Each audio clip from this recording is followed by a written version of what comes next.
Welcome, everyone, to Voices of NCAJ, the podcast for the North Carolina Advocates for Justice. I am Amber Nimocks, your host and Director of External Affairs for NCAJ.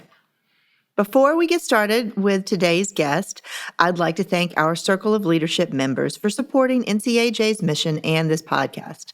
If you're watching on YouTube, you can see a list of Circle of Leadership firms at the end of the podcast. And to find out how your firm can join the circle, go to ncaj.com/circle. My guest today is Telana Poe. She is a litigation attorney for Horton Mendez in Wilmington and an NCAJ NEXT Leadership Program Fellow. She recently served as a program co-chair for the Women's Caucus Retreat and is currently serving as co-chair, along with Nishad Davis, of Convention 2026, which will be held in June 24th through 27th in the Port City. So if you have not registered, go right now to ncaj.com/convention-2026 to register. Telana, thanks so much for being on the podcast and for co-chairing convention. Absolutely. I'm very excited to join you on the podcast. And I'm even more excited about co-chairing convention and having everybody in my new town and getting to show off a little bit. It'll be fun to show Wilmington to the NCAJ family, even though I know we've been there before, but it's exciting. It kind of feels like a home game, Yeah, oh, that's cool. That's a great way to think of it. Yeah. And so how long have you been in Wilmington? I have been in Wilmington. Actually, yesterday was my 1-year anniversary in Wilmington. So okay. Exciting timing to be asking that. So I've officially been here 1 year. Well, 1 year at the firm. Mm-hmm. I moved to Wilmington, I think 3 or 4 days before I started. It was the weekend before. So I'm just calling it my 1 year yesterday. Cool. So what are the favorite things so far that you've discovered about your new hometown? Living at the beach, I feel like is a pretty obvious front runner. Yeah. It's been really exciting for me. So I didn't grow up coming to Wilmington or really spending any time on North Carolina beaches. My family, we went to Myrtle a lot growing up. So I wasn't familiar with the area at all before I moved down. And so one thing I've started doing just to get out and explore a little bit, on Saturday or Sunday mornings when the weather's nice, I'll take my dog to just a different beach along the coast. We'll wake up at 4 or 5 a.m. and we'll watch the sunrise. I'll grab coffee from some random little coffee shop because they're all over. Yeah. Just take her, go watch the sunrise, sit there, and I've done all the way down Topsail, Surf City, down Curie, Fort Fisher, just pick a random spot on a random morning and go adventure. That's been so fun for me. That sounds awesome. Yeah, and Wilmington's cool in that it's a lot of mom and pop sort of places, restaurants, shops. Like it's not very commercial. So there are a lot of new little spots that are constantly popping up that we want to check out and go try. I have a list on my phone of places I just want to go see. And so sometimes on just Saturday night, I don't have plans. Let me throw on a shirt and go check out a new restaurant. And I've found some really, really neat little hole in the walls doing that. It's been a lot of fun, just adventuring. That's awesome. That's really cool. I lived in Wilmington for a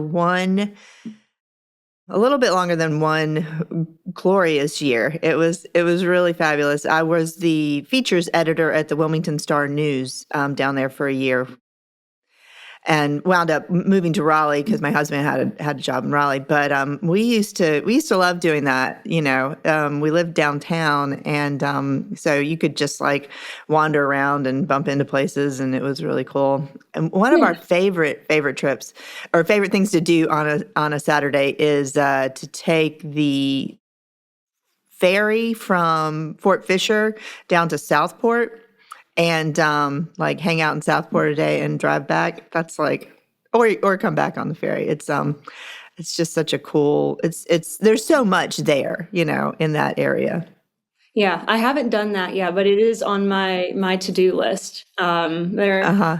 That to-do list, it just keeps every time I open my phone and get on Instagram, I'm adding something else that just pops up that I'm like, that looks cool. Let me go do that one day. So the ferry is on the list. I just haven't quite made it yet, but I'll get there and I'll let you know how it goes. Yeah, I think you'll enjoy it. Well, we're very excited about coming to Wilmington, and we're really grateful for a visitor's guide that your firm, Horton Mendez, has put together for our convention attendees that we're going to be sharing with them in their pre-convention information, and also available at convention itself. So you guys are real champions of Wilmington. So we're excited to be there with you. Yeah, How long? So you've been at Horton and Mendez for about a year, right? 1 year. Yes, ma'am. Uh-huh. And how long have you been practicing law? 2022. So Okay. going on 4 years now, but not quite at the 4-year mark yet. All right. And your focus is on personal injury, right? Yes, ma'am. And how did you find yourself drawn to that practice area? Personal injury, when I look back at my life, it's sort of like all the stars were aligning and pointing me in the direction, but I just didn't recognize it. So, growing up, my dad was a truck driver forever and ever, amen, since he was 18 years old. But then once he got a little older, well, my mom actually got her CDLs and she used to go on the road with him. When I was learning how to drive and I was, an angry 16-year-old, my dad was always reminding me that he has a few million more miles than me. I got put in my place more than once with that one. And then beyond that, a lot of the smaller communities, so I'm from Ashe County up in the mountains. A lot of those smaller communities, the EMS service, it's contracted out. So it's essentially privatized. It's not through the county. And so growing up, my parents had that contract, and my dad was the director of the EMS service. And my mom did all of the billing operations and things of that nature for all of the paperwork, bookkeeping, billing stuff for the ambulance service. So whenever I got, turned 16, my first job was working in their office. I was running to get the mail and answering the phones, and I never touched the actual billing stuff, but I was always greeting people on their way to come in. And I would just talk with these people who were they were coming in to pay their bills, and I remember very distinctly there was one very sweet little lady. She would come in once a month on the same day every month, and she would have, I don't know, maybe $20 cash, whatever she had, and she would always make a point to stop and talk to me on her way in before she went and paid on her bill. So I'd gotten a little experience with, I already knew trucking because that stayed in the family, and then had an idea about medical billing. But then I didn't actually realize I wanted to be a PI lawyer until in law school, I clerked for Judge Ridgway in Wake County Superior Court. And the same time I was clerking for him, Judge Mark Sternlick had got appointed to the bench, and he was shadowing Judge Ridgway. And I remember I had said to Judge Sternlick, I think I want to be a judge. When I grow up, when I'm a big kid, I want to be a judge. But I think everyone around here seems like they're prosecutors. I don't know if I want to be a prosecutor and then be a judge. I don't know. And Judge Sternlick was the one who said you should consider personal injury, because that was, he had a lot of that in his background. Sure. Yeah. And he took the time. This man was busier than anyone else, because he was trying to learn how to be a judge, and he was trying to shadow these judges, and he was helping them with orders, and he was advising them too, but still trying to be his own sponge and learn how to take the bench himself. But he took the time out of his day to talk to me about PI practice. And so I started looking into it. And I thought, okay, I actually could do that. I Hmm. know I know more than anyone about the trucking industry, and I know a good bit Right. about the medical billing industry. So maybe I should consider it. And then, towards the end of law school, I just started applying around, and I figured I'd see what hit. And, I same thing I told myself when I moved to Wilmington was, well, if it doesn't work out, it's not going to kill me. I'll go try something else. You know, Right. Right. that was my entire game plan coming in and learning PI was just, let's give it the old college try. And if I hate it, or if I'm bad at it, I don't know. I'll go do something else. We'll figure it out. Right. Right. Which is what I told myself about Wilmington, because I didn't know Wilmington, and I was like, well, worst case scenario, I get there and it's not fun for a year, and then I'll go find Charlotte or Winston or Greensboro, or I don't know. We'll play around until something sticks. It's probably not the most, I guess, the most professional way to approach major career decisions, but I'm 29 and it's just me and the dog, so why not? Right. Um, Right. Same mindset in PI. I was like, well, I'm fresh out of law school, and it's just me and the dog, so if it doesn't work, it doesn't Yeah. work. Yeah, Uh, well, I think that's, I talk to a lot of lawyers about their career paths and how they got where they got, and at least 50% of them did exactly that. Just like they're like, I don't know, I'll now and then there's the other half that has like the 5-year plan, and they know exactly what their goal is at the and that's great, obviously, Love but that for you. Yeah. yeah, yeah, it can be sometimes like just letting serendipity have a role is is really the best way to go. So was there a moment when you or a case or an experience in the past few years that when you realized, yeah, this is it, this is what I need to be doing? Yeah, so one of the first cases that I worked on when I got here, actually, my Nick and Devlin, they're great attorneys, and I think they saw a lot of promise in me. Mm, But in the first month, it was a little bit of, trust but verify, right? They gave me my own caseload, but I was on a few cases with Devlin as well. So Devlin's the lead litigator at our firm, mhm. and he put me on a big trucking case day one, and he asked me to work on the complaint and work on the initial draft of the discovery. Just go try, see what happens, and then bring it Right. back to me and we can talk about it. Mhm. And because it was a trucking case, interestingly enough, I called my dad that night, and I Uh-huh. said, all right, as a truck driver, what are all of the things that you would not want me to know about? Oh, wow. What are all of the things, like, here's the situation, here's what went wrong.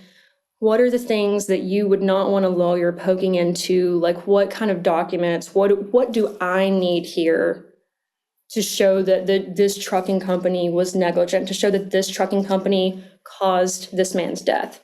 And my dad, he gave me a bunch of stuff that we added into discovery that I hadn't really thought through before. And then on top of that, the next time I went home, which was like a couple weeks later, we Mhm. went out to we went out to where he one of the big garages that he's got, and he showed me, like, we stood there for, I don't know, probably over an hour, and he was showing me this mechanism with how this trailer attaches to this type of hitch, and how this pin, it has to do this and XYZ, and how easy it is to not secure what you need to secure. And so I came back to the office that next Monday and I said, Devlin, let me tell you everything that I learned. Let me just throw Wow. it all out there, because it was really interesting. It was kind of fun to do that with my dad, and it helped me see some of the blind spots that I think I had on that case. And That one we ended up resolving for not going to say how much that one resolved for, because I do believe that is confidential. But Uh-huh. it was a good amount that is going to allow this man's widow to move, find a new life for herself, spoil her grandkids. Mm. And I was really, really happy to be a part of that process. And it showed me that, okay, I can learn new things. You can teach an old dog new tricks. And two, that I can have this good relationship at my new firm with my new boss. And, we can have a very good team here. Mm-hmm. Mm-hmm. And I think that also helped that whole trust but verify portion of my first few months working here too, for him to let me go and litigate my own cases without worrying too much that I'm gonna drop the ball on something major. Took the training wheels off. Yeah, that one he watched the training wheels, and now the training wheels are gone. Uh-huh. But That's awesome. it was a really great outcome. It was a really interesting case, and I think it was really, really good for me in my confidence as a litigator, that I can do hard things, but two, my confidence in that I made the right decision with coming here and working with these folks, Mm-hmm. and then the team that we're building. It was awesome. That's terrific.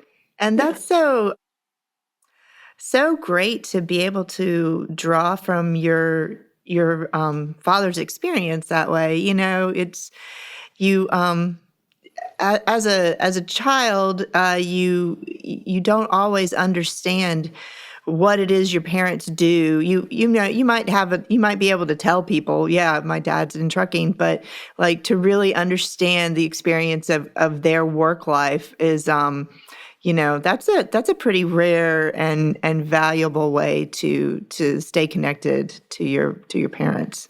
Oh yeah, for sure. I always say my mom's my best friend, my dad's my hero. And Oh. so anytime that I can integrate either of them, or learn from either of them when it comes to my practice now, I think it's so Hmm. exciting, and they're beyond proud of me. Of course, yeah.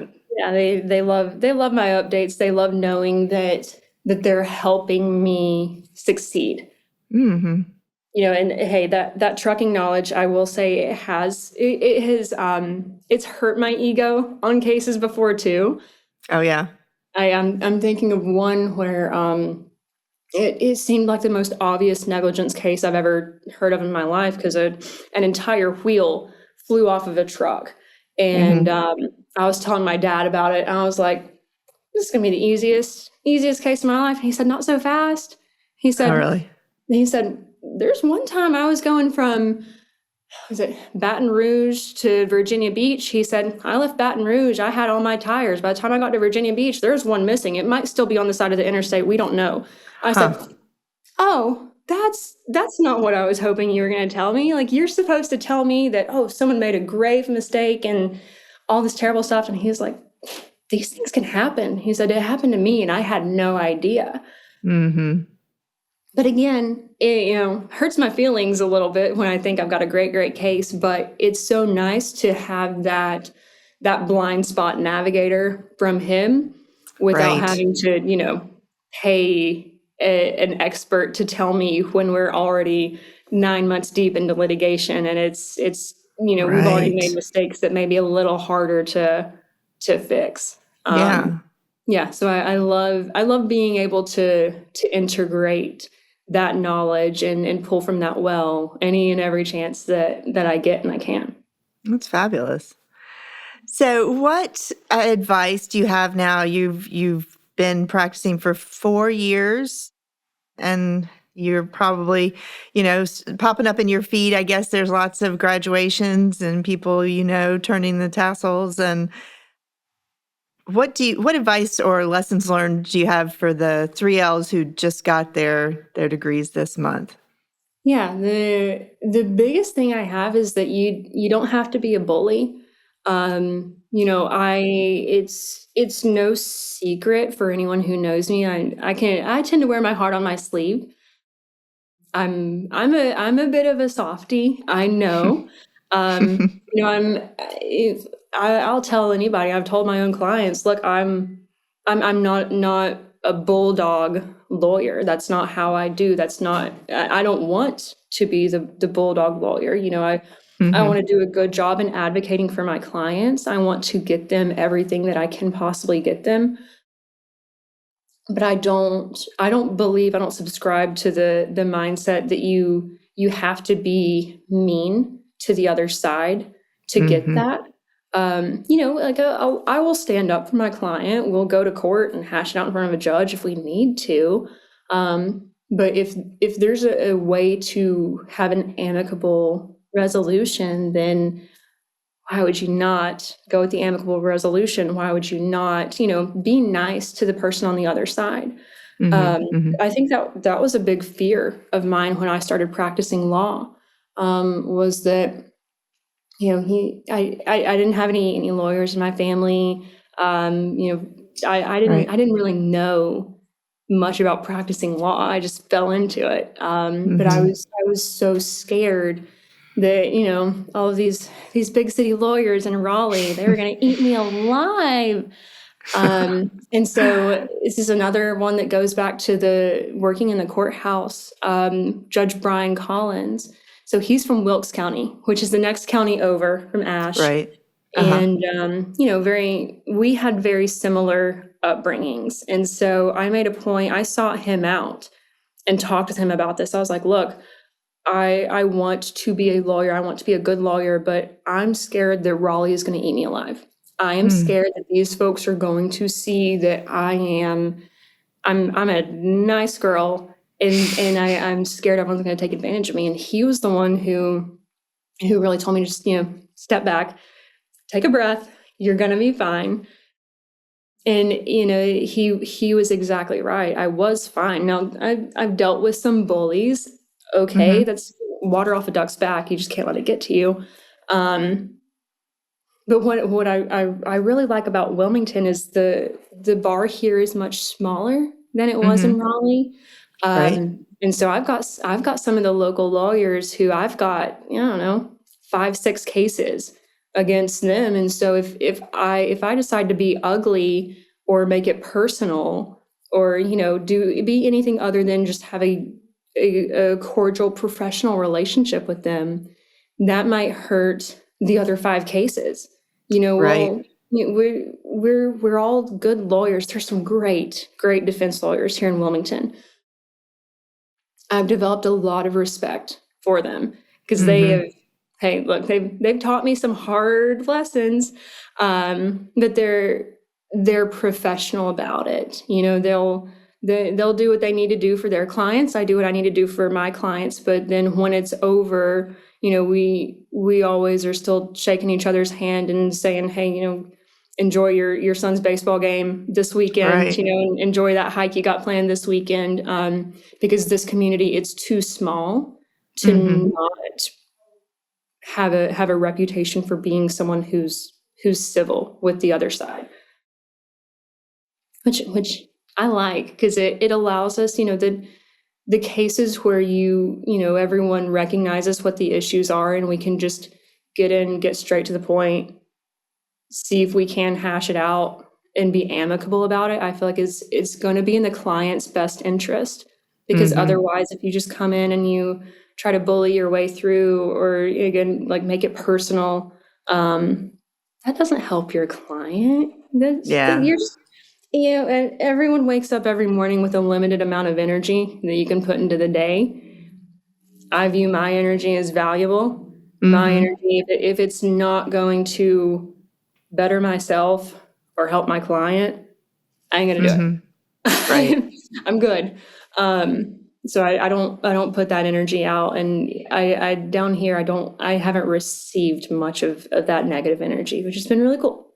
That's great. That's terrific. Yeah, it's that sort of bullying and negative energy. It looks really good on television. You know, it makes for an exciting script for a courtroom drama, but it isn't it isn't as productive, and building a long-term career with long-term relationships is way more important than that kind of, you know, minute. Especially if, Yeah.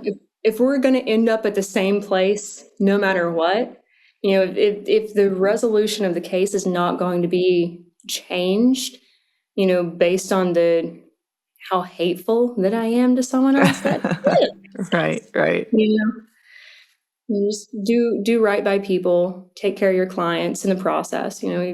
They're not all going to be my best friends. They're not all going to love everything that I do for my clients, and of course, every Right. defense attorney would love if I would just lay down and let them do whatever they wish. Sure. You got to find that line and know when to have a backbone, but also know when something is not of consequence, and it may be best at that point just let's pick up the phone, have a call, and see if we're on the same page or not. And then if not, then that's what the judicial process is for. Let's just use that. We don't have to be mean to each other. Right, right. Don't be mean. That's a good rule for life. Yeah. Just be mean. Don't be mean. So, how long have you been a member of NCAJ? Pretty much right out when I started practicing. That was, as soon as I started practicing, NCAJ became a big part of my legal career. Mm-hmm.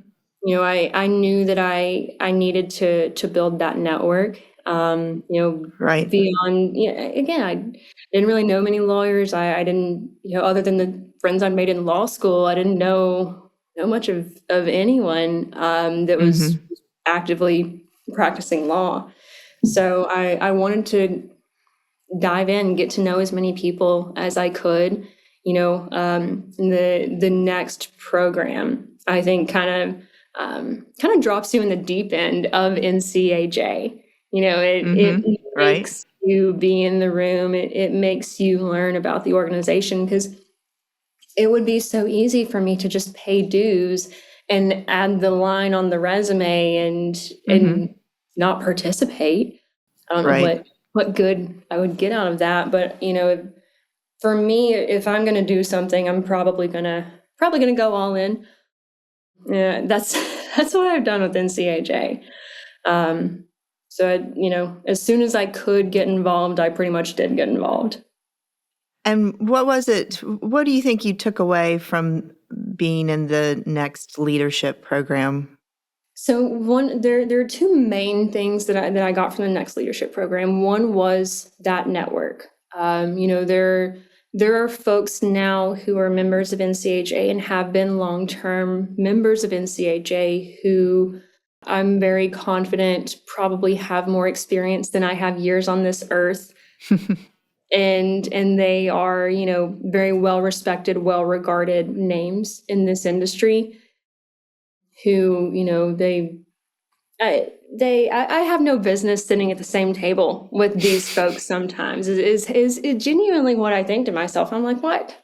You don't need to know my name. Like you're one of the greatest trial attorneys in the state. Like why do you care about me? Which is a silly mindset, and none of those folks have that mindset towards me. They've became mentors, and they've also in a way became friends. Mm. I think that's been huge for my career, and also just for me as a person, because being a young lawyer, there are a lot of times I'll run into a situation and I think to myself, I should know what to do here. I don't know what to do, but I should know what to do. And having folks who have that level of experience, and Ann Auctioner is the first one coming to mind, who I can just pick up the phone and send her a text, and be like, what would you do here? Mm. She's not going to hesitate to help me out, to direct me. And then if she doesn't know, she'll tell me who else can. Mm-hmm. The NCAJ network of mentors that I've got, they don't make me feel dumb. They don't make me feel stupid. They're nice, and they want to help me. They want me to succeed, which is the greatest feeling. other than that, beyond the network, what I got out of the NEXT program was really, there was one session that we had with Jess, and I don't remember which one it was, but we were talking about your say-do ratio. And Yes. it's strange how one little moment can just stick out to you. It's been 3 years now, but the say-do ratio, it's so simple. It's what is the ratio of things that you say you're going to do versus the things that you actually do. Right. And so ever since then, I try to take some time at least once a week to reflect on, okay, what did I say I was going to do versus what I actually got done? What did I tell my paralegal I'm going to do that I got done, and what did I not get done that needs to be the highest priority so that she's not left like she's on an island, Right. Right. That say-do ratio, again, it's such a simple concept. I don't know why I'd never heard of it before the NEXT program, but I try really hard to implement that into my practice. I think that's one of those just stupidly simple ideas that can really, really help your day move along. It helps me, be organized. It also helps me, take on some of the warts that you don't want to. What's the expression? Sometimes you just have to eat a frog. Maybe that's one of those like weird old Appalachian expressions. I'm not sure. I've never heard that one, but yeah, I guess so. Sometimes you just got to eat the frog. You just got to get it over with. And Yep. that say do, it makes me be like, oh, okay, well, I said I was going to, so now I got to. Right. Yeah. Yeah, that I, one's huge. I've sat through many next sessions over the past few years, and I agree. I think the say do ratio. I think it is because it's fundamental. It's just baseline, and the way that Jess is able to sort of like just put that out there and like make it seem, it's really something you can wrap your head around, and something, that you can. I think about the say-do ratio a lot myself, right? And there are many days when I have to just go, yep, I got it. I guess I got to eat the frog then. I will think about that.